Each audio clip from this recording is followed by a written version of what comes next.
Muy buenos días con todos. Muchas gracias por estar en este nuevo evento. Para nosotros como BDO Ecuador es muy grato tener su compañía en este día para tratar otro de los temas importantes que nos abarca dentro de esta crisis que estamos viviendo en el Ecuador y el mundo. El tema laboral, sin duda, ha sido uno de los más importantes y que va a marcar el destino de muchas de nuestras compañías de aquí en adelante. Por eso hemos visto prioritario tratar este tema nuevamente con los últimos aspectos que ha emitido la autoridad laboral para el efecto, acompañado de las disposiciones que se tratan en el proyecto de la Ley de Apoyo Humanitario que ha sido enviado a la Asamblea Nacional para su aprobación. Muchas gracias. La presentación estará dividida en dos partes. La primera la hará nuestro abogado Marcelo Naranjo, quien topará todos los aspectos laborales, y en una segunda etapa trataremos sobre los principales aspectos de la Ley de Apoyo Humanitario. Les agradezco mucho que las preguntas las puedan ir redactando dentro del chat que tenemos en esta presentación para poder atenderlas al final de la presentación. Muchísimas gracias por su presencia y podemos empezar. Marcelo, por favor, ayúdanos.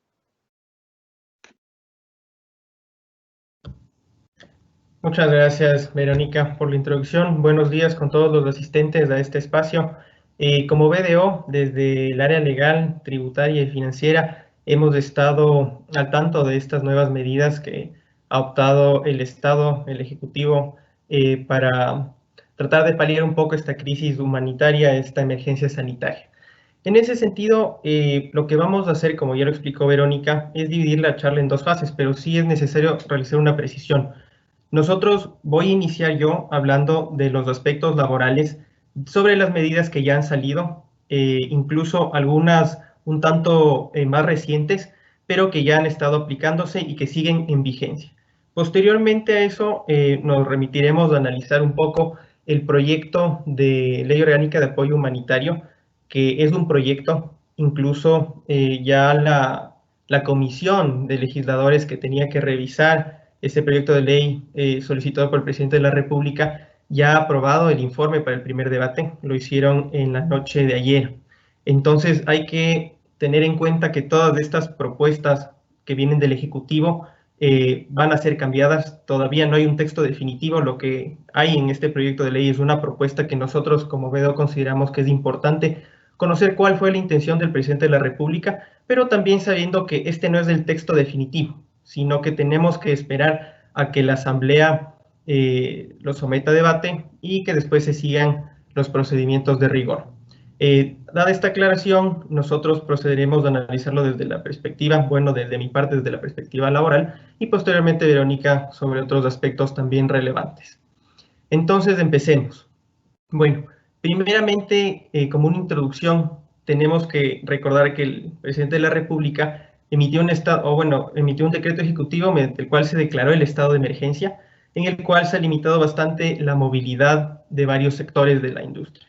En ese sentido, se han tomado medidas como el teletrabajo, la suspensión de la jornada, la modificación de la jornada y la reducción de la jornada, entre otros. Por lo tanto, hay que tomar en cuenta que estas medidas, bueno, si bien la situación en general ha afectado bastante la economía global, también ha tenido una afectación importante a nivel de Ecuador. En ese sentido, el Estado ha sacado estas medidas para tratar de solventar o dar facilidades tanto a empleadores como a trabajadores para que el golpe económico no sea tan grave. Como ya habíamos señalado, existen estas herramientas que no son tan novedosas como tal, porque muchas de ellas ya constaban en el Código de Trabajo, en la legislación laboral ecuatoriana, pero lo que se ha hecho con estos acuerdos ministeriales emitidos por el Ministerio de Trabajo es un poco acoplarlos. Entonces, vamos a revisar uno por uno, empezando por la suspensión emergente de trabajo. Entonces, ¿en qué consiste esta suspensión emergente de trabajo? Hay que tomar en consideración un punto bastante importante que no requiere de acuerdo entre las partes. Es decir, que si es que el empleador decide, puede suspender la jornada de trabajo de sus trabajadores. Claro que esto se aplicará cuando no haya podido haberse empleado el teletrabajo en función de la naturaleza del cargo de esta persona. Es decir, si es que esta persona no le es posible realizar sus actividades normales desde su hogar a través del teletrabajo, entonces tendrá que, a arbitrio del empleador, someterse a esta suspensión. Entonces, ¿cuáles son las características? Primero, como mencionaba, no se requiere de un acuerdo entre las partes. Eso sí, se tiene que ingresar en el sistema único de trabajo del Ministerio de Trabajo, que es el SUT, y se tiene que notificar al trabajador. ¿Cuáles son los defectos? Como empleador, si es que yo decido suspender la jornada de trabajo de mi trabajador, mantiene la obligación de pagarle. Es decir, todas las condiciones se mantienen, solo que está suspendida la actividad del trabajador, pero yo sí tengo que pagarle. Eso se señala en el acuerdo ministerial 77 que salió durante los primeros días de la emergencia sanitaria y luego fue acoplado mediante el acuerdo ministerial número 80, en el cual señala que para efectos de pago de la remuneración de común acuerdo entre el trabajador y el empleador pueden convenir un calendario de pagos. Es decir, esta medida lo que busca es dar un cierto alivio al empleador para que no tenga que cubrir con el pago de la remuneración cuando le correspondería, es decir, a finales de mes o máximo el primer día del siguiente mes. Pero esto debe ser de común acuerdo entre las partes. Ahora, ¿cuál es el otro efecto? El trabajador cuya jornada está suspendida tiene la obligación de reponer esos días que no trabajó y que los dará en días de la semana. El acuerdo ministerial 80 también aclaró esta situación y señaló que tendrá que recuperarlo hasta 12 días en la semana y pudiendo recuperar 8 horas los sábados, excluyendo los domingos. Es decir, que una vez que se termine el periodo de suspensión de la jornada laboral del trabajador, este tendrá que reponer esos días. Pero también nos señala el acuerdo ministerial que en caso de que el trabajador decidiere que no va a recuperar esos días, entonces tendrá que o devolver el dinero que ya le pagó el trabajador o no se le pagarán por esos días no trabajados. Eso es importante señalarlo, ya que así como el empleador tiene la obligación de pagarle el sueldo por los días que no trabajó, el trabajador también tendrá la obligación o de reponer esos días recuperando de las formas que se señala en el acuerdo ministerial o devolviendo el dinero o que no se le pague por esos días no trabajados. En este sentido, le corresponde que durante el tiempo que persista la emergencia laboral, los trabajadores no podrán recibir menos remuneración. Es decir, si es que una persona ganaba $500, tiene que ganar los mismos $500, igual el tema de aportaciones al IES se mantiene totalmente intacto. En este sentido, también tenemos, bueno, nos ha dado el acuerdo ministerial las herramientas de cuándo termina la suspensión laboral. Termina por dos motivos. Una vez que termine la declaratoria de emergencia sanitaria o por acuerdo de las partes. Pero la recuperación sí deberá ser cuando se termine la emergencia sanitaria porque no se puede poner en riesgo al trabajador. Eso ya lo vamos a ver más adelante. Eso en cuanto a la vigencia de la medida. Ahora pasando al siguiente tema respecto a la modificación y reducción de la jornada de trabajo. Esto también ya existía, de hecho, en nuestra legislación, existía en el Código de Trabajo, pero que ha sido un poco modificada o para que se aplique a las necesidades de la emergencia sanitaria mediante estos acuerdos ministeriales. Entonces, ¿qué es lo que nos dice respecto a la modificación de la jornada de trabajo? Nos dice que el empleador a su arbitrio podrá modificar de manera emergente la jornada laboral de sus trabajadores, incluyendo el trabajo en sábados y domingos. Hay que recordar que en el artículo 50 del Código de Trabajo se señala que los días sábados y domingos son de descanso obligatorio y más adelante en el artículo 52 del Código de Trabajo señala los casos en los cuales sí se podrá trabajar sábados y domingos sin necesidad de una autorización del inspector de trabajo, que es cuando las actividades de la empresa no puedan suspenderse o para evitar un grave accidente de la empresa. En ese sentido, ya teníamos esa norma en el Código de Trabajo, pero el acuerdo ministerial lo que le concede al empleador es que él pueda disponer cuándo se va a trabajar sábados y domingos sin necesidad de que haya un pronunciamiento o una autorización por parte del inspector de trabajo. Ahora, respecto a la reducción de la jornada de trabajo. Vuelvo a manifestar, esto ya estaba previsto en el artículo 47.1 del Código de Trabajo, que fue incluido en el 2016, justamente para paliar otra crisis económica que hubo en aquel momento. Ahora lo que hace el acuerdo ministerial es recoger esa medida y señalar que en caso de fuerza mayor o caso fortuito, que caso fortuito es de esta situación del COVID-19, se podrá implementar esta reducción, pero con las siguientes reglas que se tiene que tomar en cuenta. Primero, tiene que ser de mutuo acuerdo entre las partes. Es decir, a diferencia de la suspensión de la jornada, el empleador necesita del acuerdo con el trabajador para reducir su jornada. Así lo establece el artículo 47.1 y también en el acuerdo ministerial se utiliza la palabra se acordará. Entonces, no cabe duda que se necesitaría del acuerdo de las partes y hay que tener en cuenta que esto no significa que yo le voy a rebajar el sueldo per se. La rebaja de sueldo, como ya lo vamos a analizar, es una consecuencia de la reducción de la jornada. ¿Cómo funciona? Las reglas señalan lo siguiente. El empleador podrá reducir de mutuo acuerdo la jornada con el trabajador hasta mínimo 30 horas a la semana. La jornada ordinaria se compone de 40 horas a la semana y con esta reducción se bajaría para que los trabajadores laboren mínimo 30 horas a la semana. En este sentido, esta reducción lo que ocasionaría naturalmente es que se rebaje la remuneración proporcionalmente y se les pague sobre esas 30 horas. Pero hay que tomar en cuenta que las aportaciones al IES se mantienen y se deben pagar en función del sueldo que el trabajador tenía antes de la reducción de la jornada laboral. Esta reducción podrá ser renovada por una sola vez y durante 6 meses más. En este caso, hay que tomar en cuenta que de producirse despidos intempestivos, las indemnizaciones y bonificaciones por desahucio se calcularán sobre la última remuneración recibida por el trabajador antes de que se le reduzca la remuneración. Entonces hay que diferenciar porque a veces surgen las dudas que dicen yo puedo reducirle la remuneración a mi trabajador. La respuesta es no. La remuneración no puede ser reducida por el empleador porque eso constituiría una causal de visto bueno y con efectos de despido intempestivo, pero lo que sí se puede hacer en estas circunstancias es de mutuo acuerdo reducir la jornada a este mínimo de 30 horas y como consecuencia de esa reducción se pagará proporcionalmente la remuneración, pero tomando en cuenta que se mantiene para efectos de cálculo del IES y de indemnizaciones la remuneración anterior. Ahora bien, ¿hasta cuándo durará esta medida? Durará hasta que se termine o se establezcan estos 6 meses, pudiendo ser renovados o de mutuo acuerdo entre las partes. Y también de la finalización de la declaratoria de la emergencia sanitaria.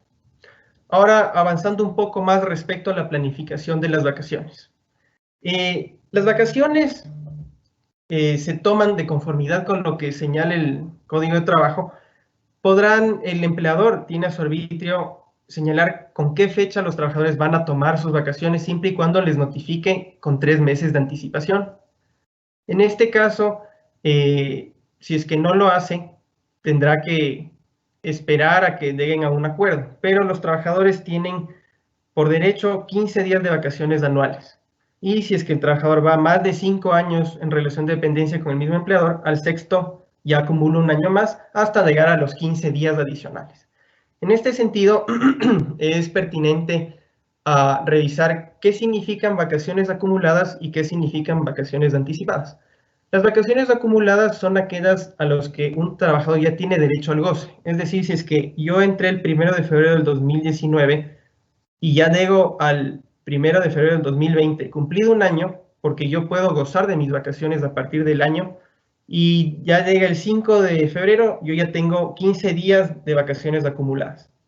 Y las vacaciones anticipadas es cuando todavía yo he gozado todas las vacaciones de mi periodo y decido adelantar los 15 días del siguiente año.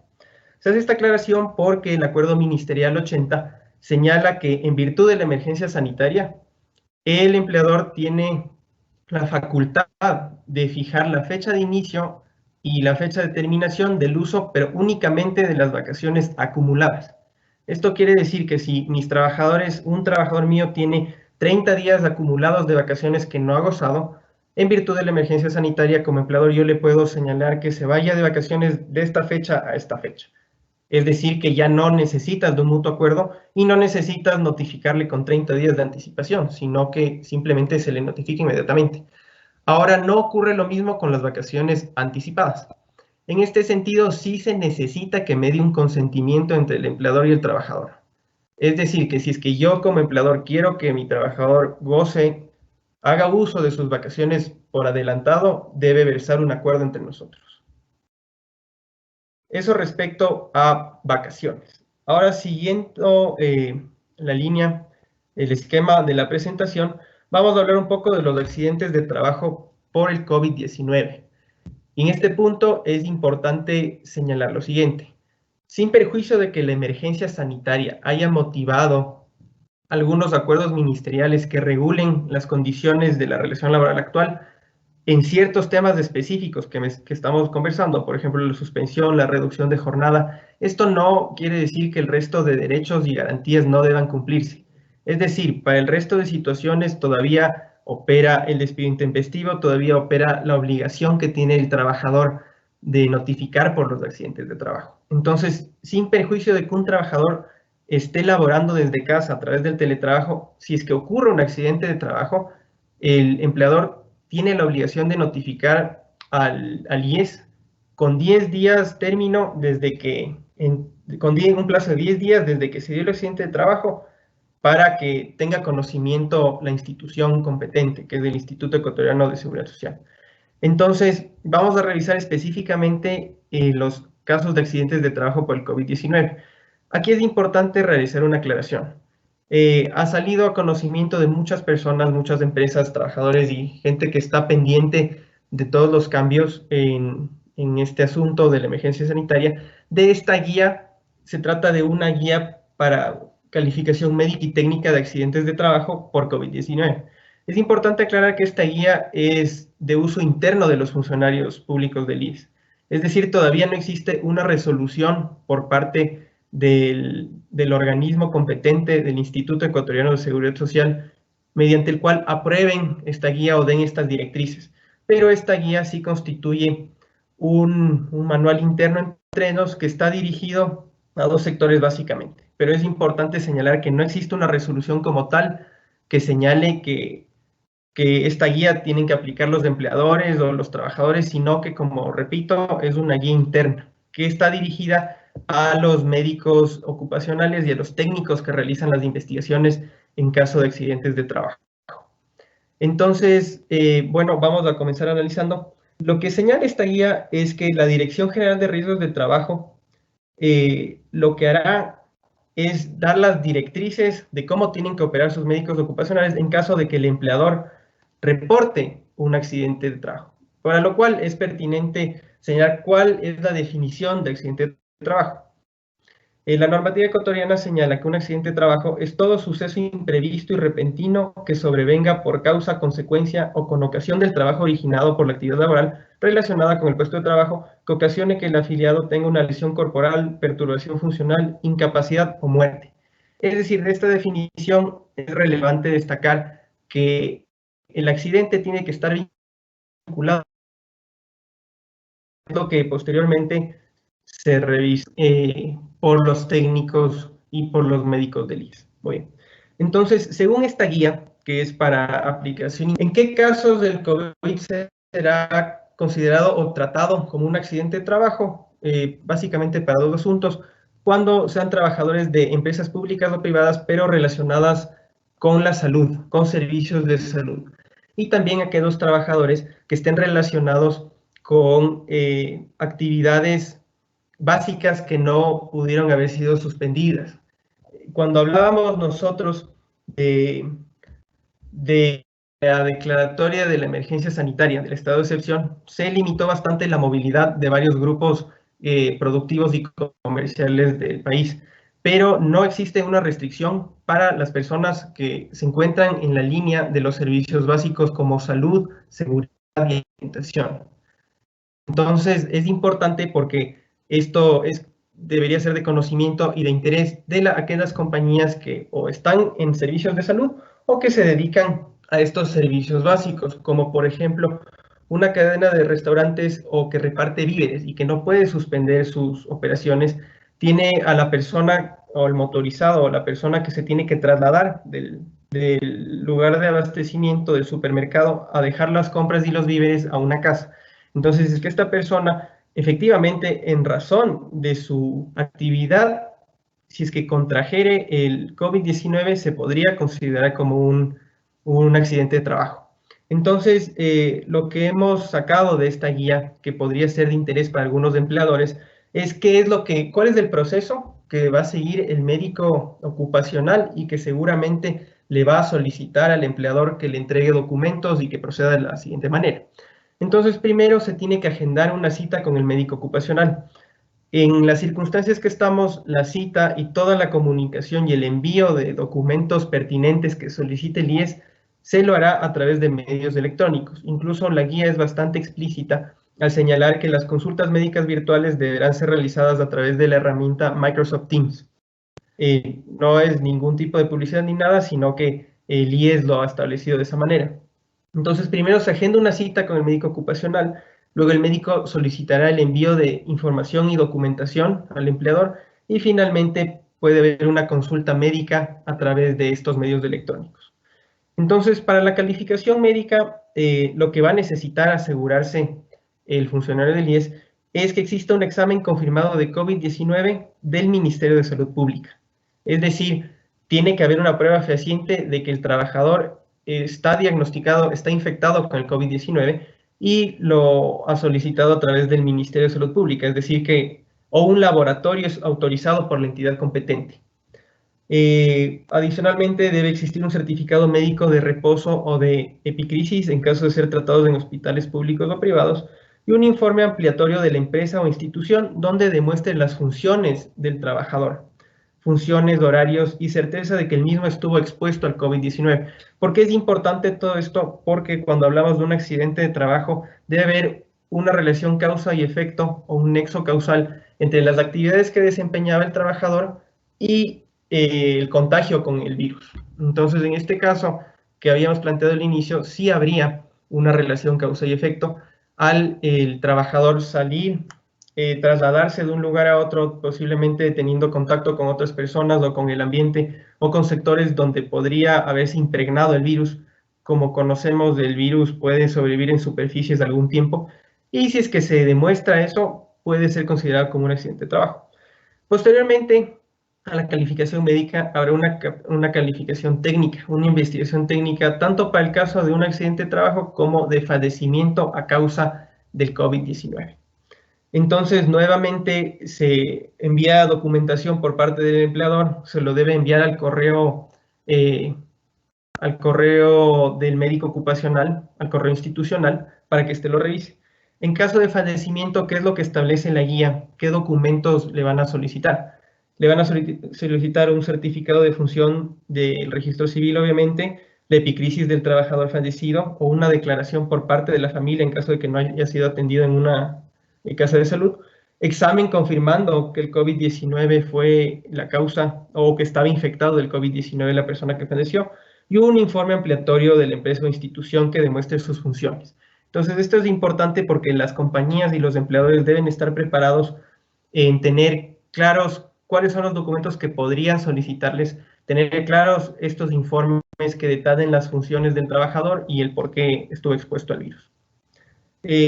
Eso respecto a los accidentes de trabajo por causa del COVID. Ahora pasaremos a un tema nuevo, bueno, relativamente de una última de las medidas, que es el cumplimiento de las obligaciones de los empleadores.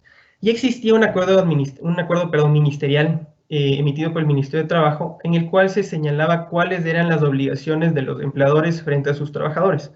Pero con el último acuerdo ministerial número 81, se agregaron y modificaron básicamente dos cosas.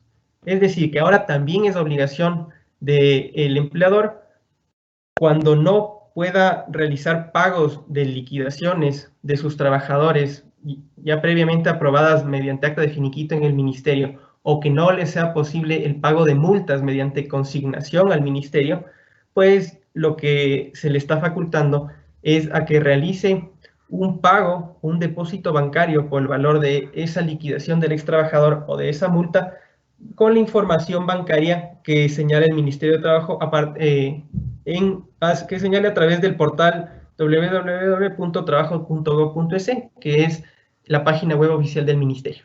Entonces, señala que el comprobante de la transacción bancaria será un documento válido para demostrar el pago de estos valores. Eso es lo que aclara en virtud de la situación que vivimos, que las personas no pueden trasladarse a las instituciones financieras y acudir al Ministerio de Trabajo en caso de que sea requerido hacer el pago, sino que simplemente puede ser por una transferencia bancaria.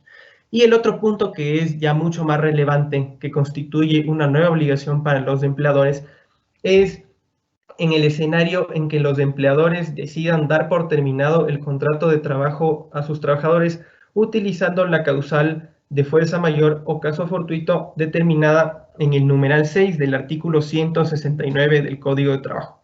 Ahora bien, este artículo o esta forma de terminar el contrato individual de trabajo ha sido bastante debatida en los últimos meses o semanas en virtud al alcance y riesgos que esto puede representar.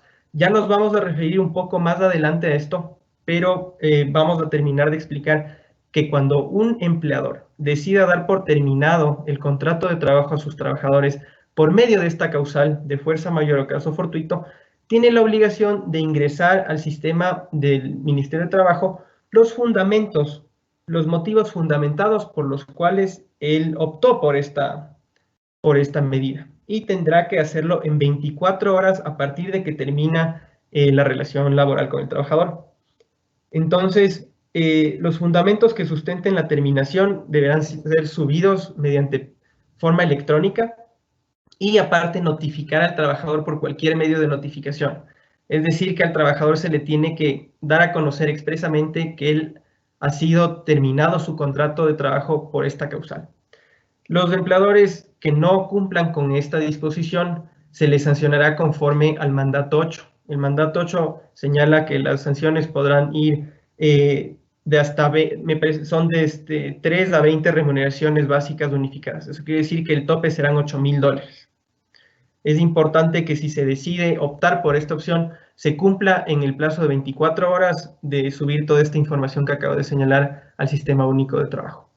Ahora bien, vamos a hablar sobre justamente esta causal de terminación del contrato individual de trabajo, que le hemos denominado terminación de contrato de trabajo en el numeral F de la presentación, pero que también vamos a abordar en este capítulo algunas consideraciones.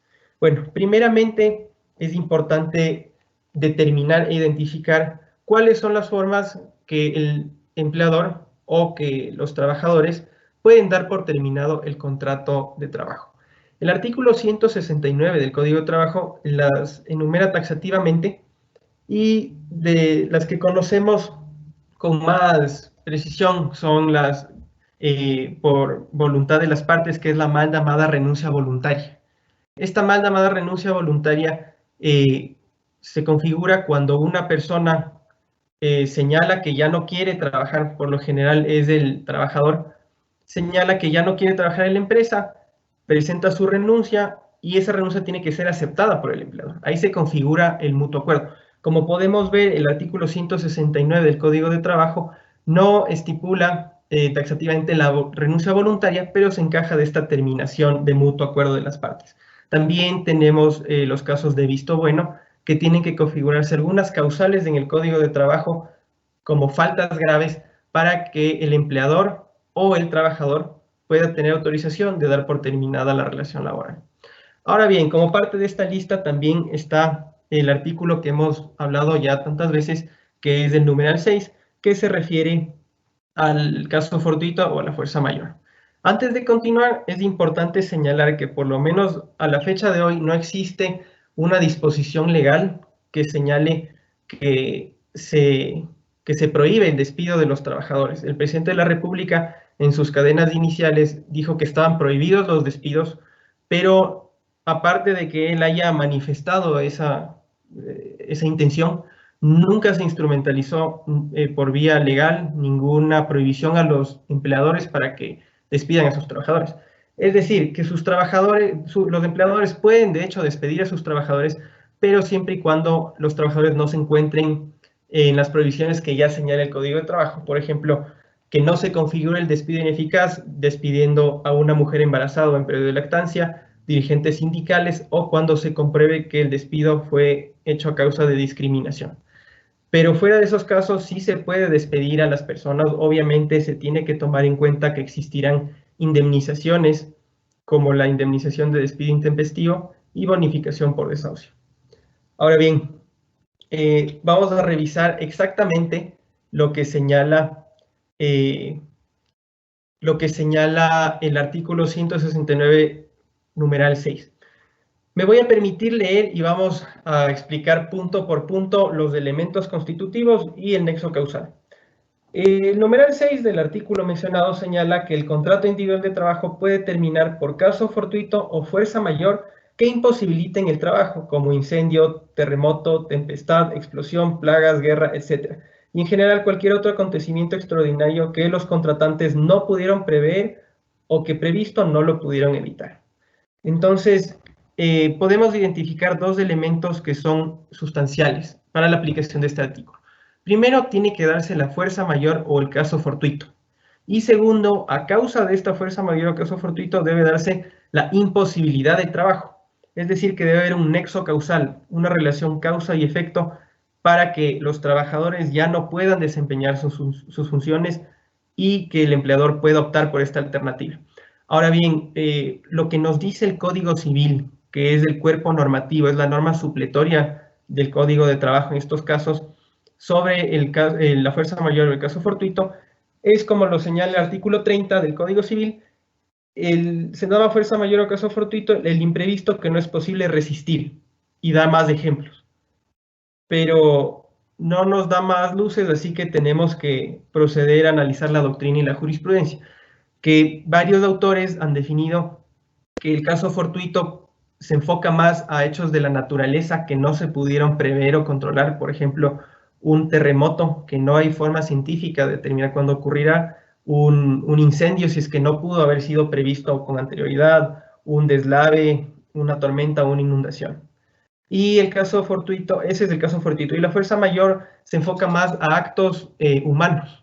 Podría ser un acto de la administración pública, como ya vamos a analizar más adelante.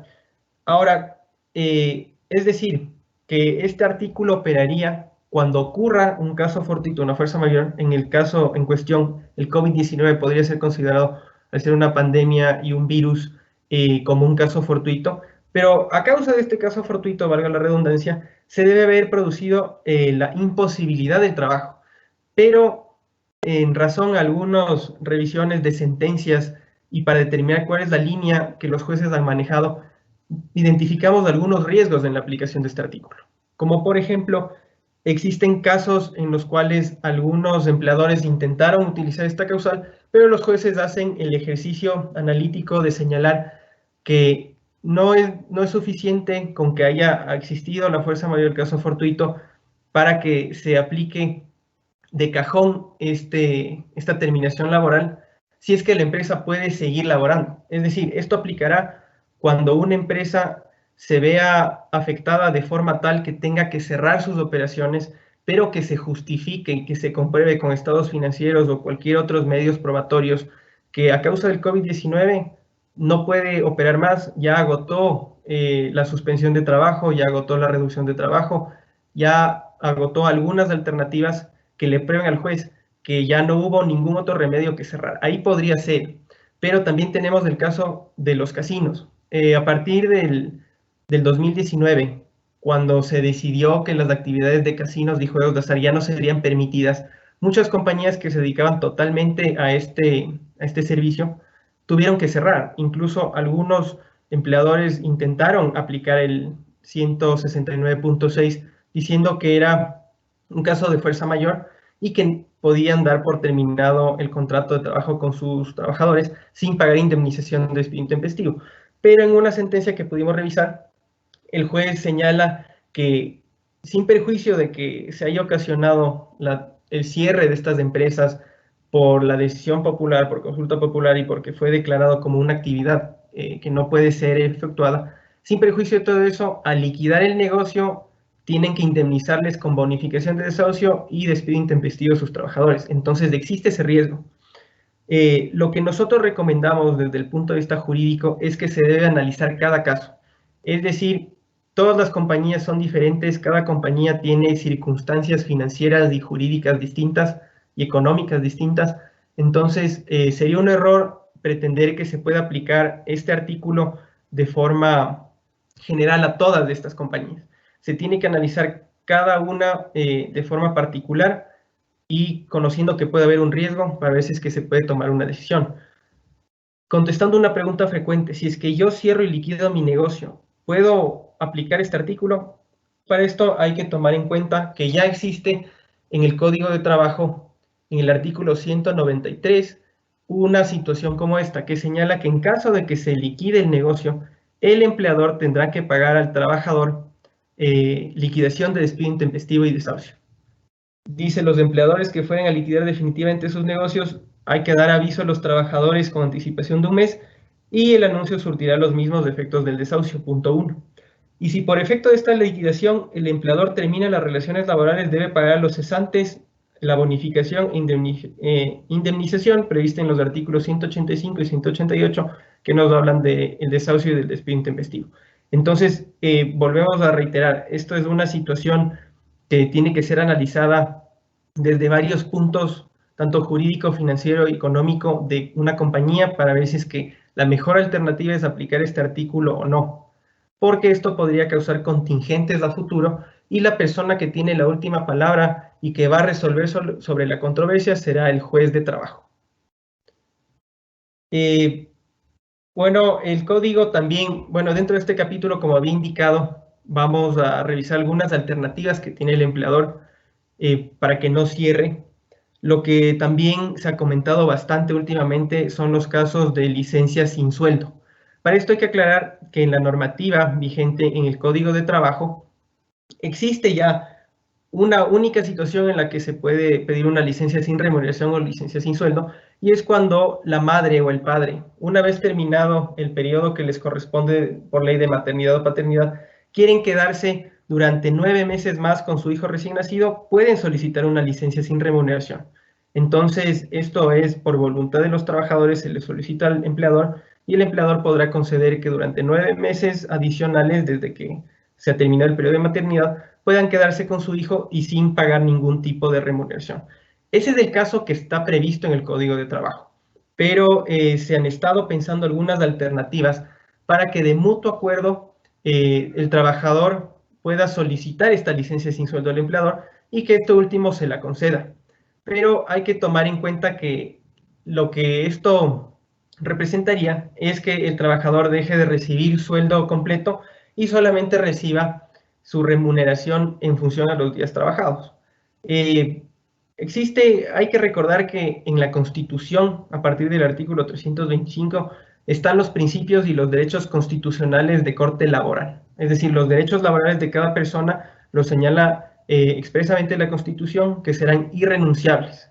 Eso quiere decir que cualquier acuerdo o estipulación en contrario será nulo. Podría haber este riesgo que nosotros hemos previsto. La Constitución señala que son derechos irrenunciables y que la remuneración es de ese estilo también.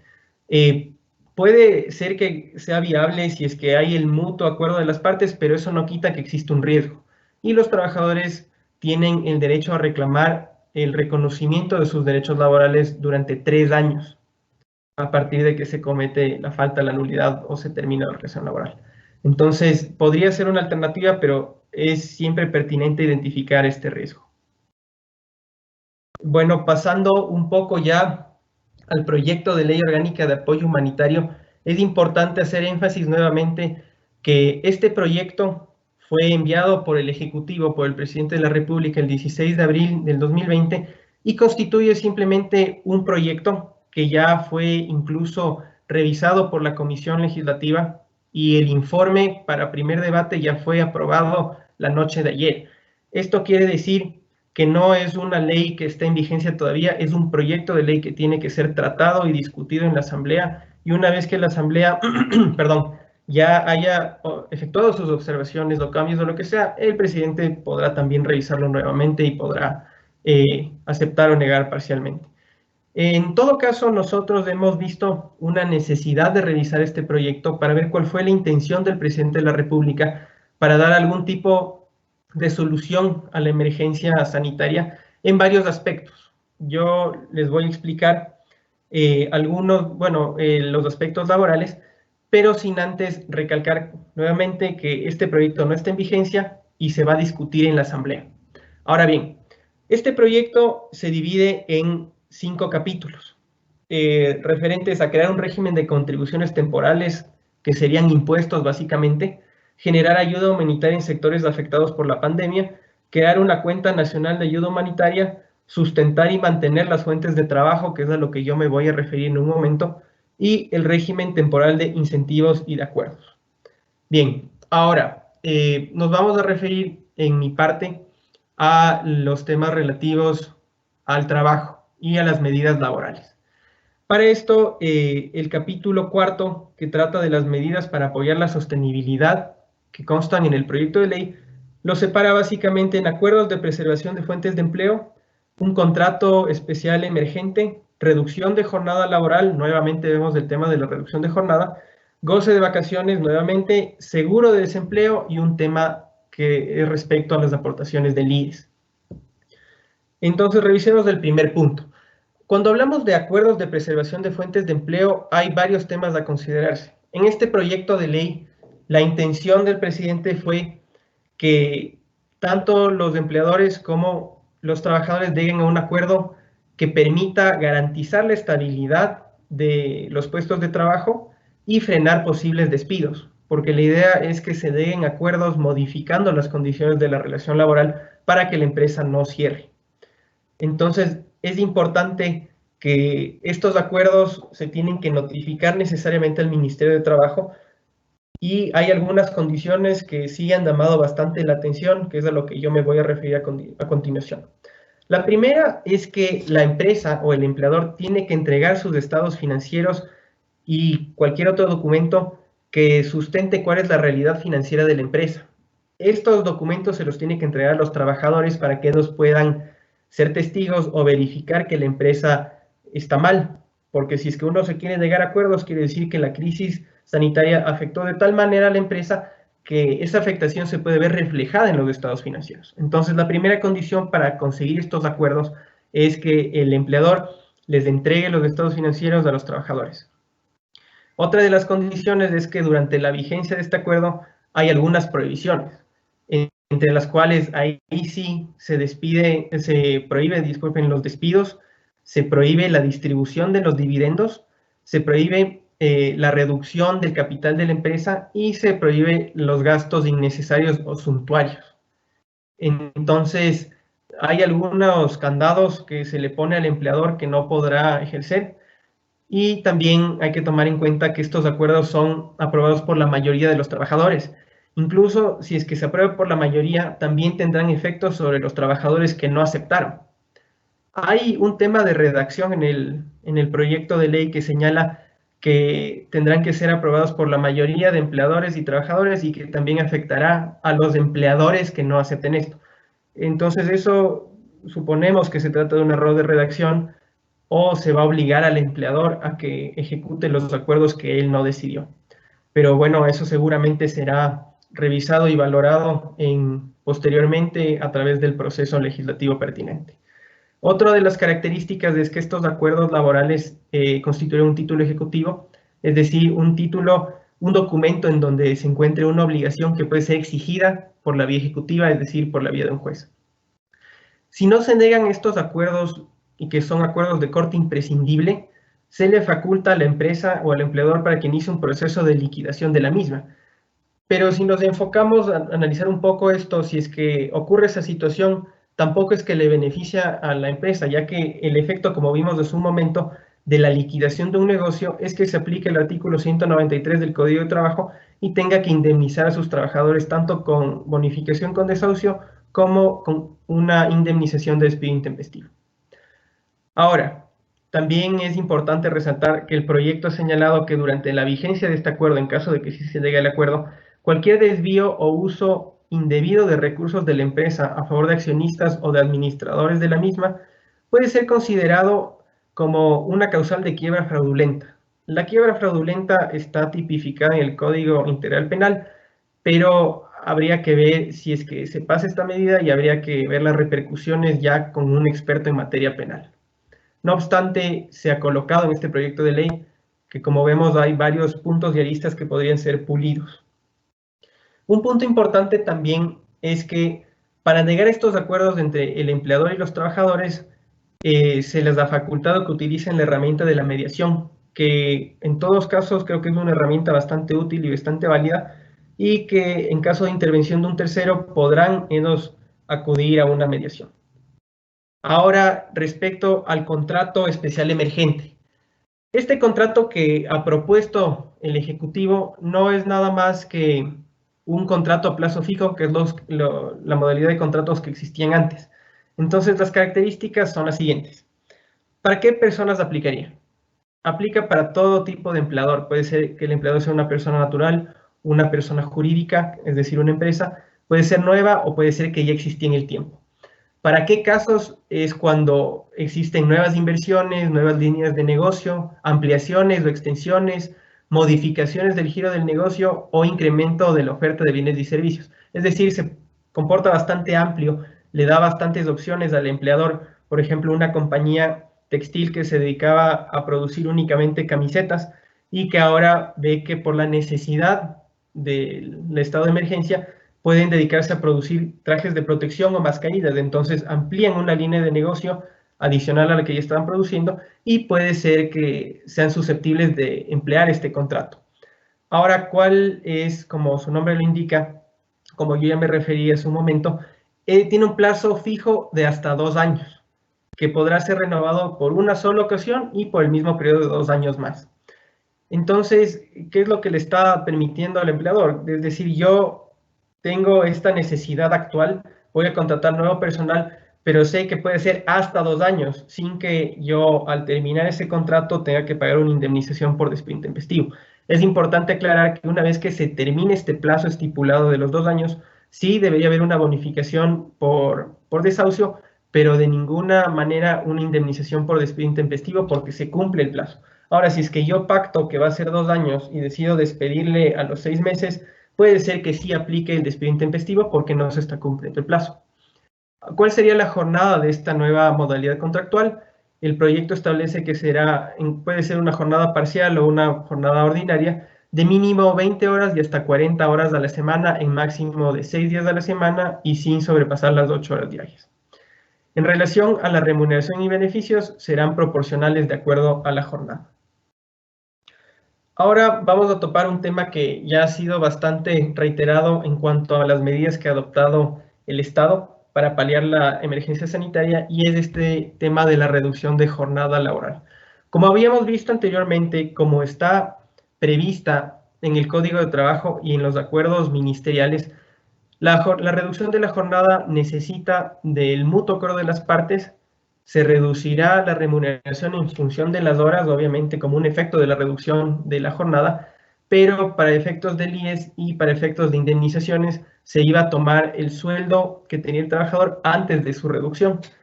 Esto cambia con la propuesta que presenta el presidente y él propone que se aplique una reducción de jornada por casos de fuerza mayor o casos fortuitos justificados y ya no será de mutuo acuerdo, sino que el empleador puede solicitar a la autoridad competente que le autorice a reducir la jornada de trabajo. Pero la autoridad competente del Ministerio de Trabajo seguramente llamará a las partes, tanto al trabajador como al empleador, para iniciar un diálogo y él escuchar a cada una de las partes y emitir su resolución motivada. Es decir, que la mayor diferencia en caso de que, en el supuesto hipotético de que esto se aplique, la mayor diferencia es que ya no será de mutuo acuerdo de las partes, sino que el empleador podrá solicitar al ente de control o competente del trabajo para que le autorice a reducir esta jornada. Otro cambio fundamental es que podrá aplicarse hasta por 2 años renovables, cuando en la legislación actualmente está previsto que la duración de esta medida será máximo de 6 meses.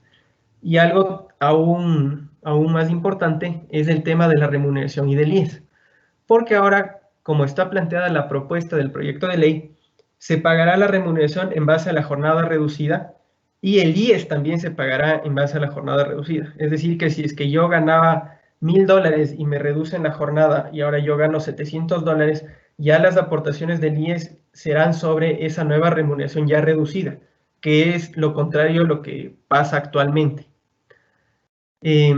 Respecto a las prohibiciones, también durante la vigencia de esta jornada reducida se le prohíbe al empleador despedir trabajadores y repartir dividendos. Pero más abajo señala que en caso de que exista un despido, es decir, al principio le prohíbe despedir, pero dice en caso de que despidas, tiene que cancelar una indemnización adicional correspondiente a 3 meses de remuneración. Digo adicional porque en este caso que plantea el proyecto de ley, si es que se despide a una persona cuya jornada fue reducida, aparte de pagarle la bonificación por desahucio, aparte de pagarle la indemnización por despido intempestivo, tendrá que pagar una indemnización correspondiente a 3 meses de remuneración adicionales.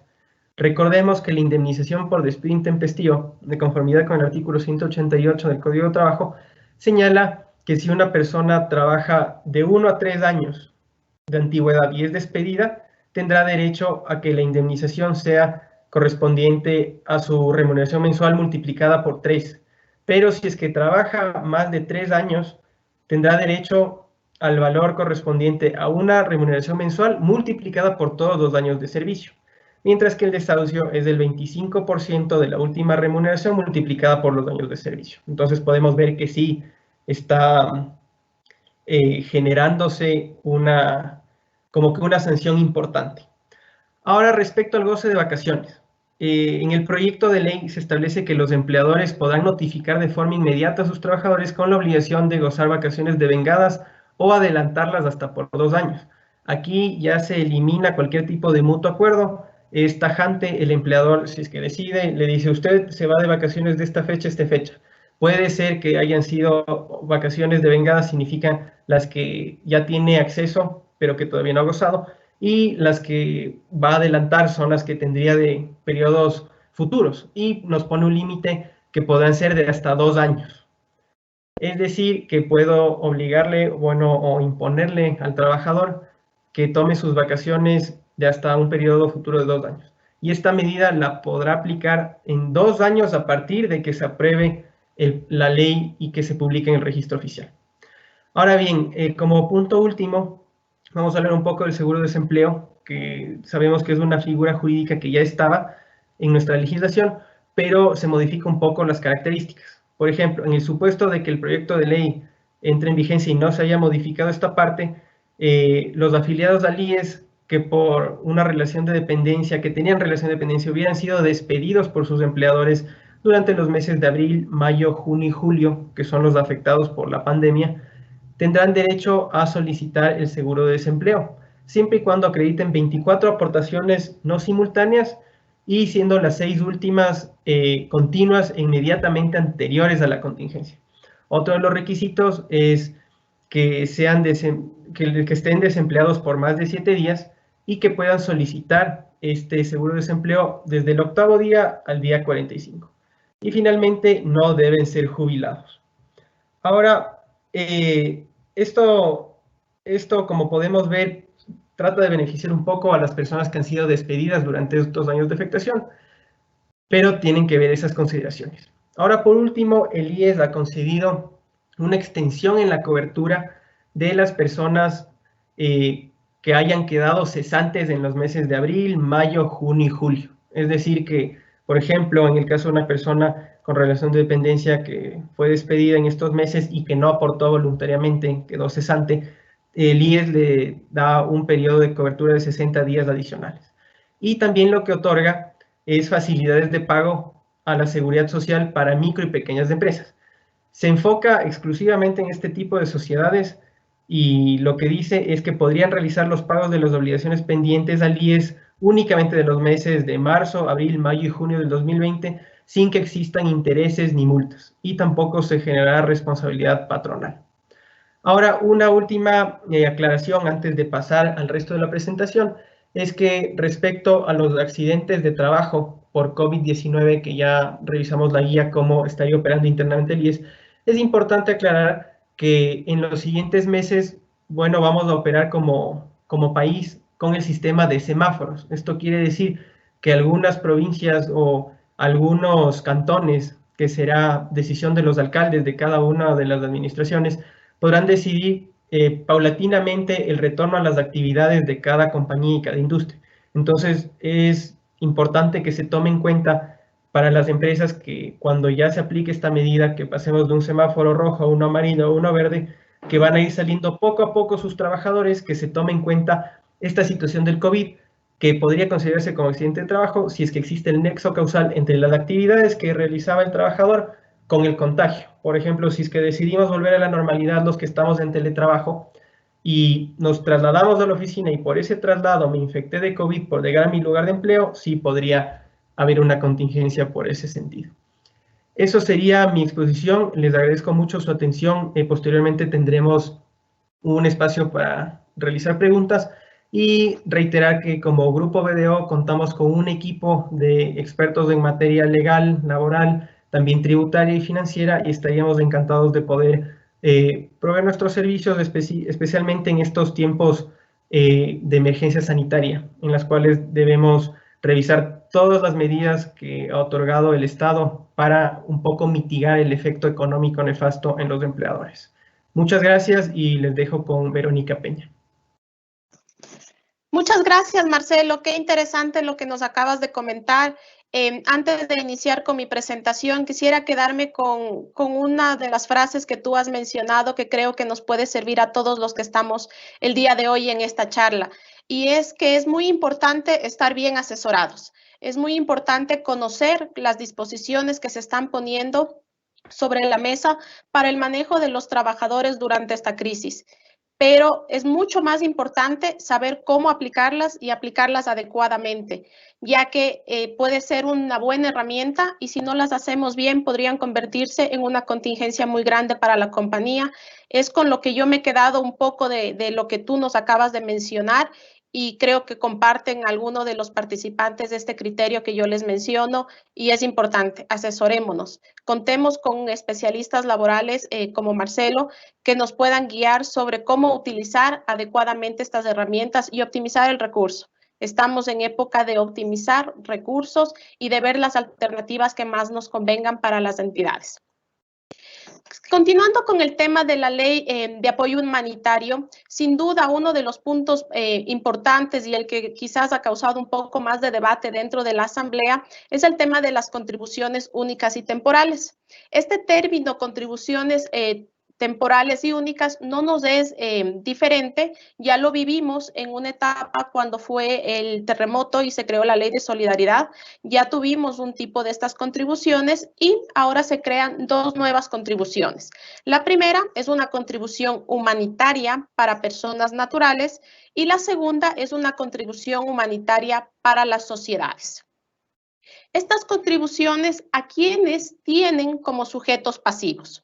Los sujetos pasivos de estas contribuciones van a ser, en el primer caso, las personas naturales bajo relación de dependencia, tanto del sector público como del sector privado.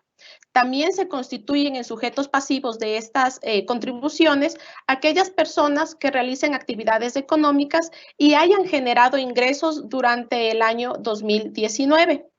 Y en el caso de la contribución de las sociedades, son las sociedades que sean consideradas como sujetos pasivos de impuesto a la renta y que hayan tenido actividades durante el año 2019. Aquí en el tema de sociedades me es importante hacer una pequeña pausa para nombrar de que el concepto de sociedades, si bien no está dentro de este proyecto de norma, pero ya tenemos una definición de qué son sociedades en el artículo 98 de la Ley de Régimen Tributario Interno. Entonces, las sociedades no solo se limita a una compañía anónima o una compañía de responsabilidad limitada. Las sociedades también son todos aquellos fideicomisos mercantiles, los consorcios, las compañías holding. También nos habla el artículo 98, que es todos aquellos que formen un patrimonio independiente de sus miembros, tengan o no personería jurídica. Entonces, es importante aquí saber que si yo tengo mi sociedad y he constituido otro tipo, un fideicomiso, un consorcio, también entran dentro del término o dentro de la definición de sociedades que nos da la normativa y deberán aplicar el pago de estas contribuciones. En la siguiente lámina vamos a poder ver cuándo o cómo se calculan estas contribuciones. Este tema de los cálculos y de cómo deben ser aplicados, sin duda va a ser motivo de otro webinar que podamos compartir con ustedes, en el cual ya podamos discutir cómo ha sido aprobada la reforma. porque por el momento, como bien mencionaba Marcelo, se encuentra en debate, debe pasar al pleno de la Asamblea, debe pasar al presidente y puede ser que en estos cambios o en estas discusiones se vayan cambiando ciertos puntos. Entonces, ¿cómo está el proyecto de ley actualmente? Nos menciona que para el caso de los empleados bajo relación de dependencia se hará sobre el ingreso neto mensual. El concepto de ingreso neto mensual en el proyecto, tal como lo envió el Ejecutivo, mencionaba que será potestad del reglamento incluir una definición como tal. Sin embargo, en lo que nosotros hemos podido validar sobre las sesiones que son transmitidas por los asambleístas y la Comisión Económica, han decidido definir qué es un ingreso neto mensual y en el caso de los empleados bajo relación de dependencia, lo consideran al sueldo menos el aporte a la seguridad social. Eso está en discusión, como les digo, tendrá que ser aprobado y una vez conste el texto final, pues les daremos a conocer. En el caso de las personas naturales con actividad económica, el cálculo se hará sobre el promedio mensual de sus ingresos, de los ingresos que hayan sido obtenidos en el año 2019. Y en el caso de las sociedades, se hará sobre las utilidades del año 2018 para aquellas que se constituyeron antes del 2019 y para aquellas que se constituyen en el año 2019, los resultados obtenidos en dicho año, siempre y cuando esas utilidades sean mayores a $1 millón. Este punto también está siendo discutido en la Asamblea. Los asambleístas de la comisión han propuesto modificar que no se tome como base las utilidades del año 2018. En el texto que se aprobó la noche de ayer, la propuesta de la comisión es que sean las utilidades del año 2019 y que se tome también en cuenta las utilidades que se hayan obtenido por compañías que se constituyan en el año 2020. Esto nos lleva a esperar cómo va a ser emitido el documento final para saber cuál va a ser la base de cálculo sobre la cual yo voy a tener que realizar esta proyección de las contribuciones. Sin embargo, a nosotros como asesores, a ustedes como personas que manejan las compañías, ya nos permite valorar o nos permite estimar qué monto aproximado voy a tener que contribuir por este concepto y tener la disposición o ver los flujos necesarios para poder cubrir con las mismas. En el tema de los plazos para el pago, también se han establecido de acuerdo a los 3 sujetos pasivos que les había mencionado. El primero son los empleados bajo relación de dependencia. Ellos lo harán durante 9 meses a partir del mes siguiente de la aprobación. En este caso, si la aprobación se diera en el mes de mayo, el primer mes que empezaríamos a pagar esta contribución sería en el mes de junio y de ahí contaríamos los 9 meses para la aportación. En el caso de las personas naturales con actividad económica, son los mismos 9 meses, pero ellos lo harán de acuerdo al RUC, al 9º dígito del RUC. Entendemos que tal como pasó con las contribuciones solidarias en la ley de solidaridad, la administración tributaria va a diseñar un formulario en el cual nosotros podamos declarar estas contribuciones. Y en el caso de las sociedades, se ha planificado que sean en 3 pagos mensuales, el valor de la contribución, y esto se hará de acuerdo al 9º dígito del RUC.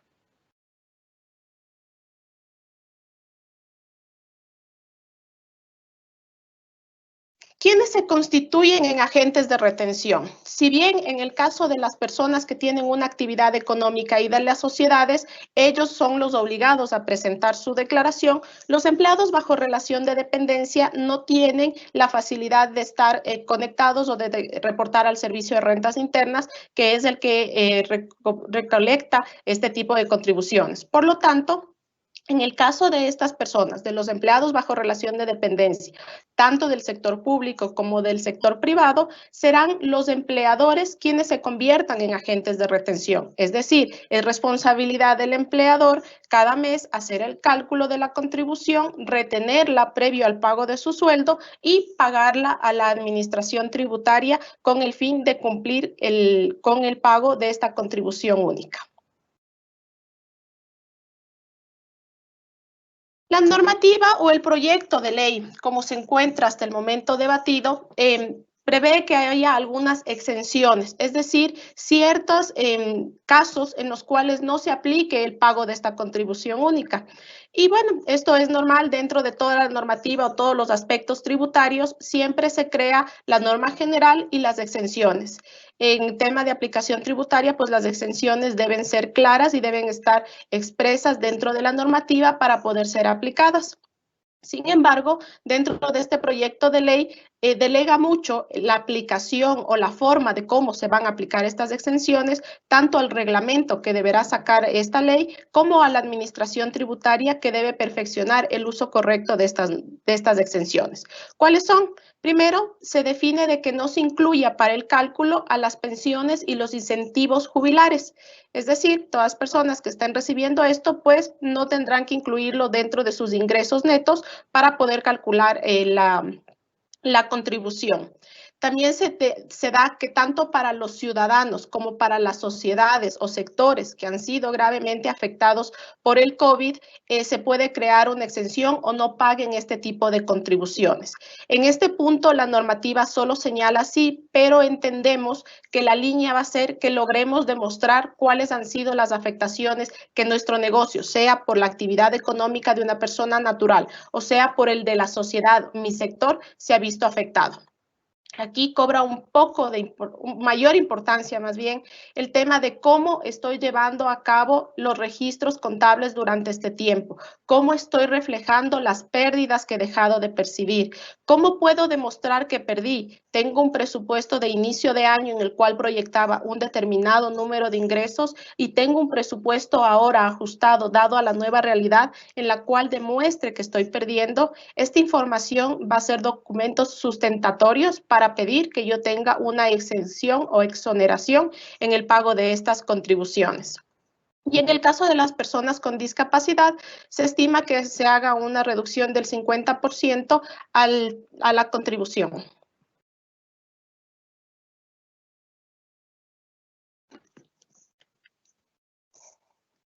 El proyecto de ley trata de manera especial al tema de los administradores y representantes legales. Si bien ellos son personas naturales que reciben ingresos, la actividad como tal de ellos es ejercer la representación legal o la administración. Y lo trata de manera independiente, señalando que ellos también están obligados al pago de estas contribuciones, sin embargo, lo harán en función a los ingresos netos mensuales. Pero, ¿qué pasa si producto de la crisis han cambiado de una posición contractual y eso ha representado una baja de sus ingresos? Pone como base de cálculo a los ingresos obtenidos en febrero del 2020. El proyecto de ley también recalca que las contribuciones de las personas será dirigida a personas naturales, nacionales o extranjeras, donde predomine el concepto de residencia fiscal.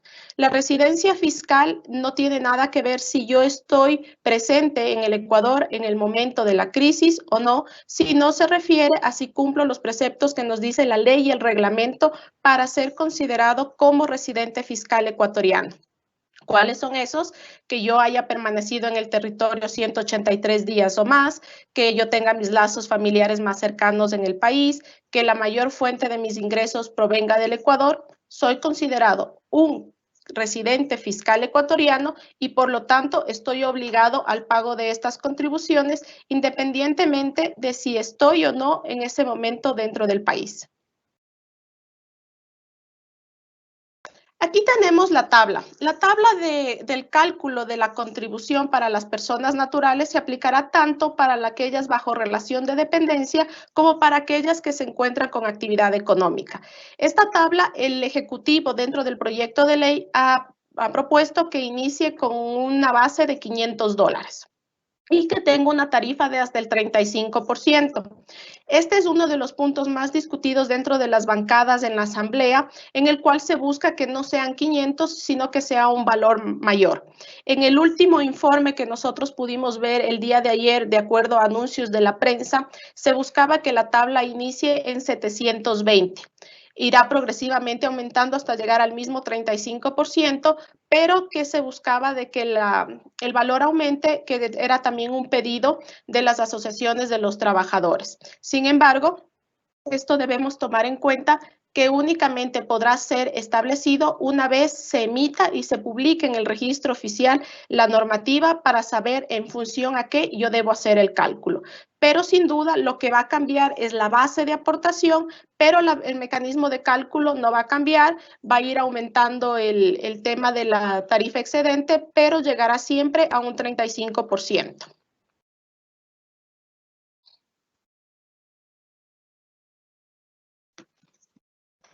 En el caso de los funcionarios públicos, la normativa o la propuesta del Ejecutivo ha sido manejarlo de manera diferente. Esto creo que lo hemos visto muchos en lo que son anuncios, en lo que son la prensa, en lo cual busca obtener mayores recursos de los funcionarios públicos. Y para esto establece que en el caso de del presidente, vicepresidente, ministros y viceministros, la contribución no sea de acuerdo a la tabla que acabamos de ver, sino sea el 50% de su remuneración, igualmente por los 9 meses que están proyectados para las personas naturales en relación de dependencia. Se establece el 10% de la remuneración para aquellos funcionarios públicos de la función ejecutiva cuyos ingresos netos sean mayores a $1,000. Los funcionarios que tengan sueldos o ingresos netos menores a $1,000 aplicarán la tabla. Y se excluye de esto a los funcionarios del sector público, educación, seguridad y emergencias. Esto de aquí también está discutido. La comisión ha solicitado que únicamente se deje a los funcionarios de la salud y los demás sí consten dentro de la base para el cálculo. Sin embargo, va a ser analizado en el Pleno a ver qué sectores son los que quedarían realmente excluidos del cálculo de esta contribución. Y para el caso de otros sectores independientes a la función pública, se establece que ellos puedan adaptarse o al 50 o al 10% de su remuneración. Otro punto dentro de una disposición transitoria de este proyecto de ley mencionaba de que los funcionarios públicos después de los 9 meses de esta contribución no puedan volver a ganar lo mismo que ellos ya ganaban y se reduzcan sus remuneraciones en un 10%. Los asambleístas dentro de la comisión han mencionado de que esto es inconstitucional y se debe ver cómo sale al final el proyecto de ley para ver si después de esto deben o no bajarse los sueldos los funcionarios públicos. Aquí tenemos un ejemplo para el cálculo. Lo que queremos básicamente evidenciar es cómo sería el cálculo una vez que ya salga la tabla definitiva o una vez que ya salgan los conceptos definitivos de los cuales debemos tomar en consideración tanto para el ingreso neto como para el ingreso de las actividades empresariales. Vamos a poder ver cómo se aplicaría en cada caso. Este es un ejemplo de relación de dependencia. Tomemos en cuenta que esta es una relación de dependencia que debo hacer un análisis mensual. ¿Por qué? Porque puedo tener algún empleado que un mes tiene comisiones, otro mes genera un bono, o estoy teniendo jornadas especiales para él. Entonces, mi ingreso mensual como empleado en relación de dependencia va a variar. Pero ¿cómo es el mecanismo del cálculo? Es muy similar a los que estamos en el área tributaria contable. Me van a seguir la línea de que el cálculo es como cuando hago las retenciones por los empleados bajo relación de dependencia. Entonces, sobre el ingreso mensual, le resto el ingreso neto mensual del rango en el que me encuentre, que como ustedes ven aquí es el que está resaltado con rojo. A eso le debo multiplicar por la tarifa sobre el excedente y le sumo la tarifa básica. Ese valor que me da sería la contribución de un mes que yo debo generar por mis empleados. ¿Qué es importante aquí? Aquí es importante de que nuestros empleados no todos tienen los mismos sueldos. ¿Cómo debo aplicar estas contribuciones para cada uno? El manejo de la nómina que vamos a tener de ahora en adelante se vuelve un poco más especializado, un poco más técnico. Vamos a necesitar la colaboración no solo del área de recursos humanos, va a estar inmiscuida el área de contabilidad para ver si está bien realizado el cálculo, la asesoría de un tema tributario, la asesoría de un tema legal. Nos va a servir mucho para poder cumplir adecuadamente con el cálculo de esta contribución.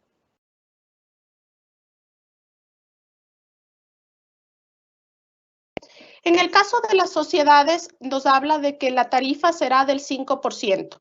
Como les digo, está en discusión saber sobre qué ejercicio fiscal se va a considerar. El proyecto de ley menciona que sea el ejercicio 2018, sin embargo, la propuesta de los asambleístas es que sea el ejercicio fiscal 2019. Sin embargo, en relación a la tarifa, no hemos visto que haya algún pronunciamiento de los asambleístas, pero debemos evaluar si al final de la aprobación se quedaría con el 5%. Sin embargo, ¿qué es importante considerar aquí? Que se debe aplicar sobre la utilidad que sea mayor. ¿Entre cuál? Entre la utilidad gravable, es decir, aquella utilidad que yo obtengo para calcular mi impuesto a la renta, la que se obtiene de ingresos menos costos, gastos, y después de realizar toda mi conciliación tributaria, si es mayor a la utilidad disponible para distribuir. Cualquiera de las dos, la que sea mayor, yo debo escogerla como base para aplicar el 5%, siempre y cuando estas lleguen al $1.000.000. En el caso de esta contribución, como les mencionaba, se hará en 3 pagos. La normativa da la posibilidad de que estos puedan pedir utilidades de pago de hasta 3 meses adicionales sin considerar un pago inicial.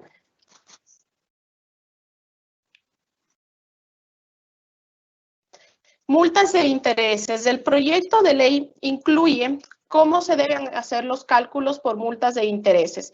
¿Y por qué estimamos que lo han incluido dentro del proyecto de ley? Porque la recaudación se va a volver una prioridad dentro de estas contribuciones y se busca tener los recursos que esto genere. Esto significa que el contribuyente va a generar mayores contingencias en caso de retraso. El proyecto de ley menciona que cuando no se declare total o parcialmente cualquiera de estas contribuciones, habrá una multa del 3% por cada mes de retraso. Esto quiere decir que cada mes que yo me atrase voy a tener 3% y no me establece un límite, al menos no dentro del proyecto de ley, no sé si el reglamento lo puede incluir, pero si no tiene un límite, fácilmente si yo no pagué una contribución, puedo igualar el valor de la contribución o incluso sobrepasarlo. En el caso de los intereses, se calcularán de acuerdo a lo que menciona el Código Tributario, que es la tasa activa publicada por el Banco Central, que hasta junio como referencia es del 0.731% para los retrasos que se hagan. Todo esto es por mes o fracción de mes.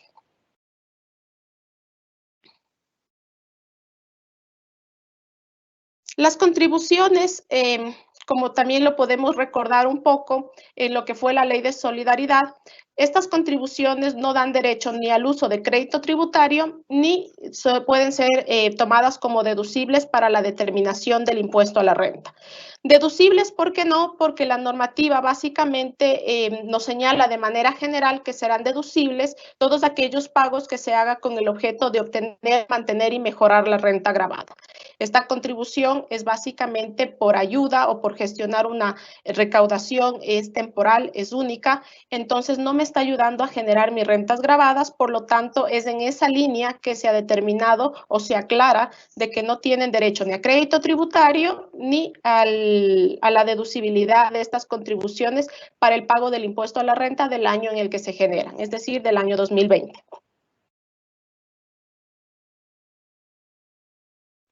Quiero hablarles puntualmente de estos temas que son otras medidas de la ley de apoyo humanitario.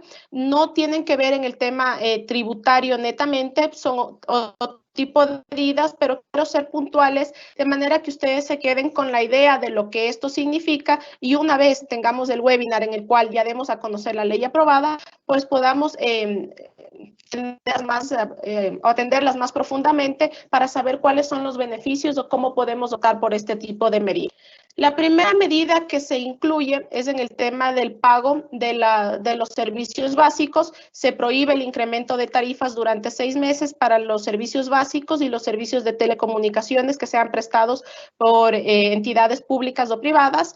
En el caso de las pólizas de salud, se propone de que estas no puedan dar por terminado la cobertura de salud durante la crisis hasta por 60 días por falta de pago. Las pólizas ya establecen un plazo de 60 días, se establecen 60 días adicionales que no puedan dar por terminado los temas de cobertura. La cuenta especial, que ya nos habló un poco Marcelo, busca que todas estas contribuciones vayan a una cuenta y de ahí se designe cuál va a ser el uso de esta cuenta y que ésta no sea manejada netamente por el Estado, sino también por la sociedad civil. En el caso de las entidades no financieras, se busca que aquellas que otorguen créditos a sus clientes durante el año 2020 les otorguen facilidades de pago de al menos 3 meses. Sin embargo, uno de los requisitos, como se menciona en algunos puntos, es que se demuestre que la entidad está perdiendo. Por lo tanto, nuevamente, nuestros estados financieros ahora se convierten a más de una herramienta para la toma de decisiones internas dentro de nuestra compañía, se van a volver un mecanismo para poder negociar ciertas condiciones con mis proveedores, con mis clientes, con las entidades bancarias, con la misma administración tributaria. Yo debo ya empezar a reconocer cuáles son los efectos de esta crisis, cómo es, qué perdí, cuánto perdí, por qué dejé de ganar, y ese tipo de asesorías lo debemos empezar a hacer en este momento. No podemos esperar regresar el 4 de mayo o el día que debamos regresar a ver qué es lo que nos pasó. Debemos ya tener esa información dentro de nuestra contabilidad, dentro de nuestros estados financieros, de manera que sean esa herramienta la que nos permita solventar algunos puntos de los beneficios de esta ley y también la toma interna de decisiones. En el tema de las pensiones educativas, dos cosas. Se prohíbe suspender las evaluaciones o la asistencia vía internet que se están dando clases de los alumnos por falta de pago en todos los niveles, desde el inicial hasta la educación superior. Y en el caso de que algunas instituciones rebajen hasta el 20% de sus pensiones, podrán solicitar una compensación económica al Estado. En el desahucio del inquilinato se prohíbe realizar el desahucio, es decir, terminar los contratos de arriendo, pero establece únicamente en este proyecto de ley de vivienda. Sería importante que también se incluya el tema de lo que es el tema comercial, que también se ha visto seriamente afectado. Las coberturas del IES, que ya lo comentó Marcelo, no quisiera detenerme ahí para poder sustentar el tema de sus preguntas. Y en el tema del concordato preventivo excepcional, en el cual es un acuerdo que se va a realizar entre los deudores y acreedores para poder establecer nuevas condiciones, nuevos plazos, incluso en algunos casos reducciones o reestructuraciones de las obligaciones. Aquí, nuevamente, otro de los requisitos que nuestros estados financieros o que podamos tener la información que verifique que estamos perdiendo dentro de las transacciones que realizamos.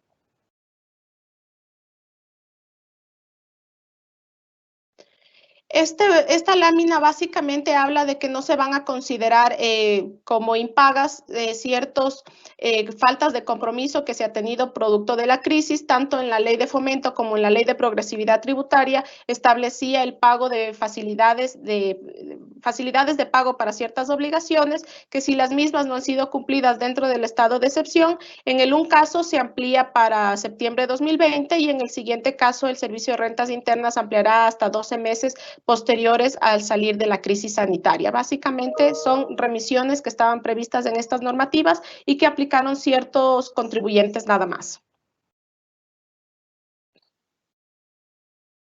Finalmente, les quisiera mencionar dos aspectos tributarios que han salido de las últimas resoluciones del SRI. El primero, el SRI ha dado la apertura de presentar cierta información vía web, sea por el sistema Quipus o por correo electrónico, en el cual debe cumplir ciertos requisitos. En el Quipus, necesariamente debo tener la firma electrónica del contribuyente. Si este no la tiene, debo aplicar un mecanismo de correo electrónico, para lo cual dentro de la resolución se han publicado las direcciones de correo electrónico a las cuales yo puedo dirigir dependiendo de la administración zonal a la cual en la cual yo resida, y estas podrán ser limitadas. Hay cierto tipo de información, no se puede enviar todo y los procesos administrativos siguen suspendidos hasta el 30 de abril, esperando si hubiera más, si se alargara el tema del confinamiento, pues sin duda estos procesos se alargarían.